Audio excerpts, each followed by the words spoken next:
میں پوچھنا چاہتا ہوں اے اسلام کی مقدس شہزادیوں، تمہارا جسم بہت نازک ہے، تم بہت کمزور ہو، تمہیں صنف نازک کہا گیا ہے، مرد تو مرد ہے، اگر اللہ اپنا عذاب پتھر اور پہاڑوں پر ڈال دے تو پہاڑ بھی اللہ کے عذاب کو برداشت نہیں کر سکتے۔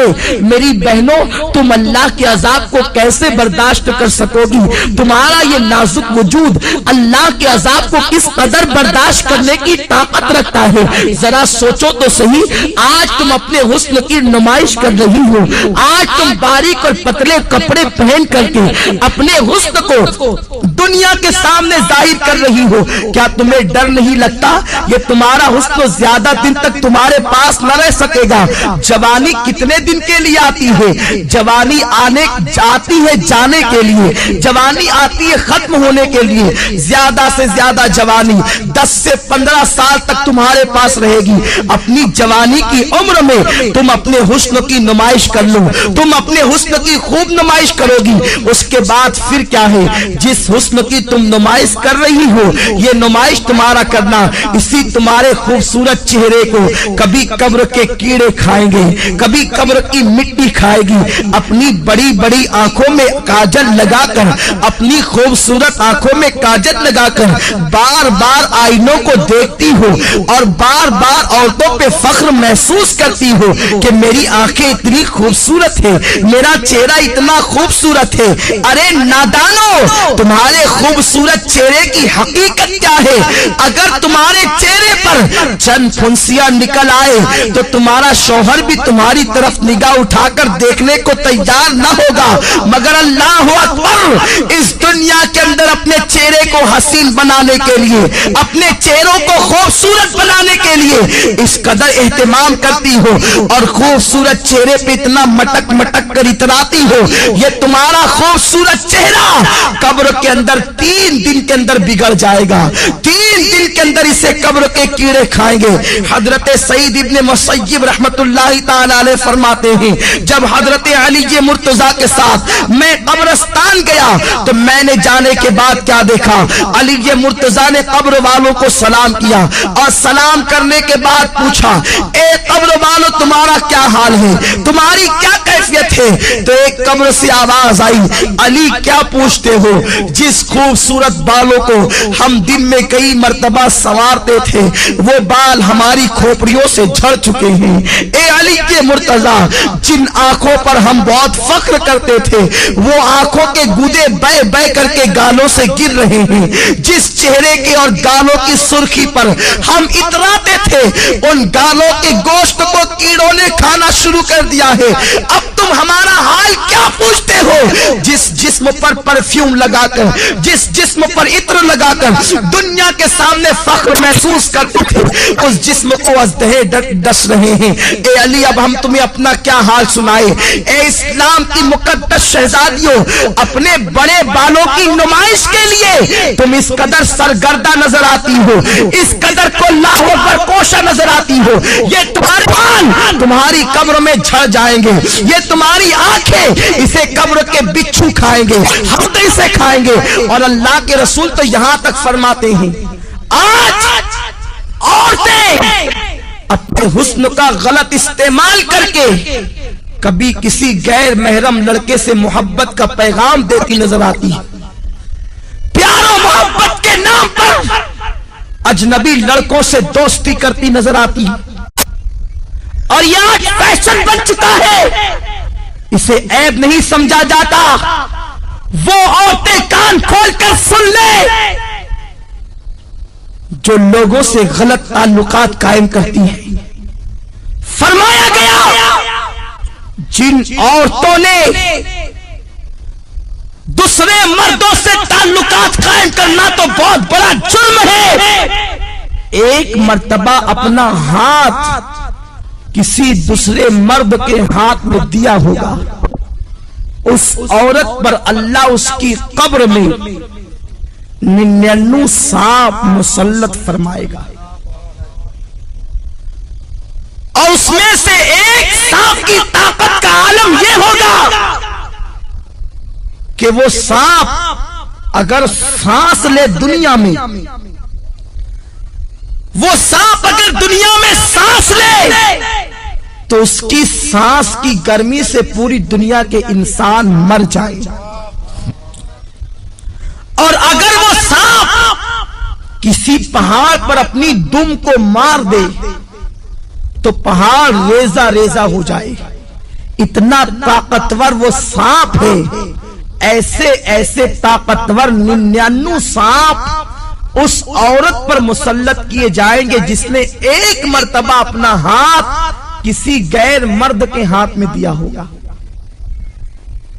آج لڑکوں سے دوستی فیشن سمجھا جا رہا ہے، بچیاں سج دھج کر اسکول اور کالج کا رخ اس لیے کرتی ہیں، اللہ ماشاءاللہ سب کی بات نہیں کرتا کہ لڑکے انہیں دیکھیں، ان کی طرف متوجہ ہوں۔ اللہ کے رسول صلی اللہ علیہ وسلم نے فرمایا، میں نے معراج کی رات ایک منظر دیکھا کہ آگ کی کینچی سے کچھ عورتوں کی جلدیں کاٹی جا رہی ہیں، آگ کی کینچی سے ان کی جلدیں کاٹی جا رہی ہے۔ جو خواتین آپریشن کو جانتی ہے اور جن کا آپریشن کسی مقام پر یہ کہاں ہوا ہے یا انہوں نے آپریشن کی داستان کو سنا ہوگا تو انہیں معلوم ہوگا کہ جب کسی کی جلد ڈاکٹر کاٹتا ہے تو پہلے اسے بے ہوش کرتا ہے، پھر بڑی نزاکت کے ساتھ ہلکے ہلکے انداز سے کاٹتا ہے، پھر جب ہوش آتا ہے تو انسان کتنا تڑپتا ہے، کتنا بے چین ہوتا ہے، کتنا بے قرار ہوتا ہے۔ بہت احتیاط کے ساتھ اگر بے ہوش کر کے انسان کی جلد کاٹی جائے تو انسان اتنا تڑپتا ہے۔ میری بہنوں ذرا سوچو تو صحیح کہ آگ کی کینچی سے کچھ عورتوں کی جلدیں کاٹی جا رہی تھی۔ غیب دار رسول صلی اللہ علیہ وسلم نے فرمایا، میں وہ منظر دیکھ کر بے قرار ہو گیا۔ میں نے پوچھا، جبریل یہ کون عورتیں ہیں اور ان پر یہ عذاب کیوں ہے؟ تو جبریل نے کہا، یا رسول اللہ یہ آپ کی امت کی وہ عورتیں ہیں جو اس لیے بن سنور کے گھر سے نکلتی تھی کہ مرد ان کی طرف راغب ہو اور ان کی طرف دیکھے، اس لیے انہیں اس عذاب میں مبتلا کیا گیا۔ اے اسلام کی مقدس شہزادیوں، تم مغربی تہذیب اور فیشن پر عمل کرنے کے بعد بہت زیادہ کامیاب نہیں ہو سکتی، بہت زیادہ کامران نہیں ہو سکتی۔ اور سنو، یہ دنیا ایسی بدترین جگہ ہے، یہ دنیا ایسا بدترین مقام ہے، یہاں کوئی کسی کا نہیں۔ جب تک تمہاری جوانی تمہارے پاس ہے، ہر آنے والا تمہارے قریب آنے کی سوچے گا، تمہارے حسن کو پھول کی طرح جو حسن اللہ نے عطا کیا ہے اس کو مل دینے کے بعد وہ ایسا غائب ہوگا کہ پھر تمہیں کہیں نظر نہیں آئے گا۔ آج کل یہ باتیں بھی سننے میں آ رہی ہے کہ یہ چیز بھی فیشن بنتی جا رہی ہے کہ ایک عورت شوہر کے ہونے کے باوجود دوسروں کی طرف نگاہ کرتی ہے، یا دوسروں کے بہلانے پھسلانے پر، کبھی زیور کے لالچ دینے پر، کبھی دولت کی لالچ دینے پر، کبھی کاروں میں اور بائک پر گھومنے کی لالچ دینے پر عورتیں پھسل جاتی ہے۔ دراصل غلطی عورتوں کی نہیں ہے، اس لیے کہ یہ بیچاری ناقص العقل ہے، بہت جلدی کسی کے پھندے میں آ جاتی ہے، بہت جلدی کوئی نے استعمال کر جاتا ہے، بہت جلدی کوئی نے یوز کر لیتا ہے۔ مگر میری بہنوں، میری بات کا برا نہ ماننا، میں تمہارے نبی کا نواسا اور تمہارا چھوٹا سا بھائی ہوں، میں تمہاری خیر خواہی کے لیے یہ باتیں عرض کر رہا ہوں، ورنہ عورتیں یہ نہ کہیں کہ منبر پر بیٹھ کر ہم سے یہ کیا باتیں کہی جا رہی ہے۔ میں یہ نہیں کہتا کہ اجتماع میں آنے والی ساتھ کر وہ گئی اور نوجوان سے کہا میرے بچوں پہ رحم کر کے کچھ دے دے، تو اس نے کہا تو میری دل کی خواہش پوری کر، میں تیری خواہش پوری کر دوں گا۔ لڑکی نے کہا اے نوجوان کان کھول کے سن لے، اپنے ایک ایک بچے کو بھوک سے تڑپ تڑپ کر مرتا دیکھنا تو گوارا کر لوں گی، مگر نبی کی نافرمانی نہیں کروں گی، کبھی گناہ کی طرف نہیں جاؤں گی۔ یہ کہہ کر وہ لڑکی پلٹ گئی اور آ کر حضرت فاطمہ کی سنت کو ادا کیا، وضو کیا اور سر سجدے میں رکھ کر کہتی ہے مولا تو نے کہا ہے گناہ سے بچنے کے لیے میں بچ گئی، اب میرے بچوں کی زندگی بچانا تیرے کرم کا کام ہے. ادھر یہ دعا کر ہی رہی تھی, ادھر دروازے پہ دستک ہوئی. دروازہ کھول کے دیکھا تو وہی نوجوان اپنے نوکروں کے ساتھ کھڑا ہے. اس کے ہاتھوں میں بہت سارے روپیوں کے تھال اور اناج موجود ہے, کھانا موجود ہے. لڑکی نے کہا کیا بات ہے, کیوں آئے ہو؟ اس نوجوان نے کہا اے عورت, تو غریب بھوکی پیاسی ہو کر اللہ سے اتنا ڈرتی ہے تو مجھے مالدار ہو کر اللہ سے کتنا ڈرنا چاہیے. میرا دل تیرے تقوی اور پرہیزگاری کی وجہ سے بدل گیا. آج کے بعد میں تجھے اپنی بہن مانتا ہوں. سارے ناپاک ارادوں سے میں نے توبہ کر لی. یہ لے میری طرف سے تحفہ قبول فرما اور اپنے بچوں کو کھلا دے. اس لڑکی نے کہا رک جا. پھر سجدہ کیا اور کہتی ہے اے اللہ, یہ نوجوان اگر اپنے قول میں سچا ہے, یہ اگر صحیح کہتا ہے, تو یہ تیری بندی تیری بارگاہ میں دعا کرتی ہے کہ تو اس پر دنیا کی آگ بھی حرام کر دے اور جہنم کی آگ بھی حرام کر دے. وہ نوجوان کہتا ہے وہ اللہ سے ڈرنے والی بندی کی دعا کا اثر ہے کہ جیسے میں آگ میں ہاتھ ڈال دیتا ہوں تو آگ میرے ہاتھوں پر اثر نہیں کرتی. اس کی دعا میں اتنی تاثیر کہ اس نے مجھے دعا دے دی تو میں دنیا کی آگ کو پکڑتا ہوں تو آگ میرے ہاتھوں پر اثر نہیں کرتی.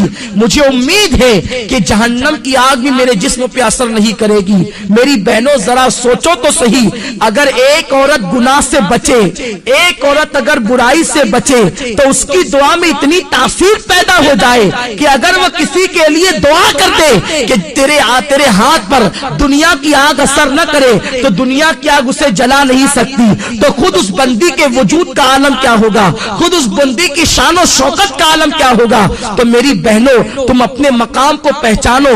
تم نبی کی امتی ہو, تم سرکار کی کنیز ہو, تم سیدہ فاطمہ کے نقش قدم پر چلنے کے لیے پیدا کی گئی ہو.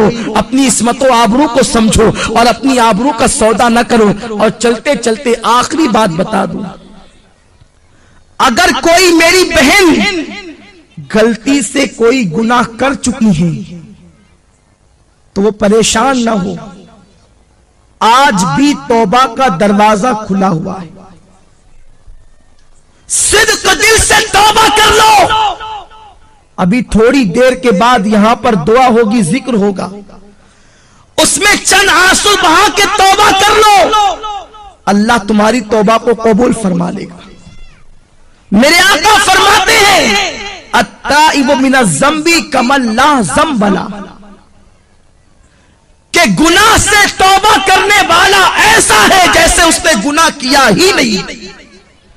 اور اللہ فرماتا ہے واللہ یحب التوابین, کہ بے شک اللہ تبارک و تعالی توبہ کرنے والوں کو اپنا محبوب بنا لیتا ہے. ان اللہ یحب التوابین, بے شک اللہ توبہ کرنے والوں کو اپنا محبوب بنا لیتا ہے. تو میری بہنوں توبہ کر لو, توبہ کا دروازہ اب بھی کھلا ہے. اگر فلمیں دیکھ کر یا ڈرامے دیکھ کر یا پارکوں میں جا کر یا کہیں پر کوئی خطا ہو گئی ہو تو آج صدق دل سے توبہ کر لو, انشاءاللہ اللہ تمہاری توبہ کو قبول فرمائے گا. آئیے اس سلسلے میں ایک بات میں تمہارے سامنے اور پیش کر دوں کہ توبہ اللہ اپنے بندوں کی قبول کرتا ہے, مگر توبہ نام کس چیز کا ہے؟ کانوں کو پکڑنے کا نام توبہ نہیں, گالوں کو پیٹنے کا نام توبہ نہیں. توبہ کہتے اسے ہیں ایک مرتبہ اپنے اللہ سے دل ہی دل میں عہد کر لیا کہ مولا اب میں کبھی گناہ نہیں کروں گی. دوبارہ آندھی آئے, طوفان آئے, قیامت آ جائے, مگر تم دوبارہ اس گناہ کی طرف نہ جاؤ. اسی کا نام سچی توبہ ہے. اور سچی توبہ کرنے والوں کا مقام بہت بلند ہو جاتا ہے, اس کا مرتبہ بہت بڑا ہو جاتا ہے.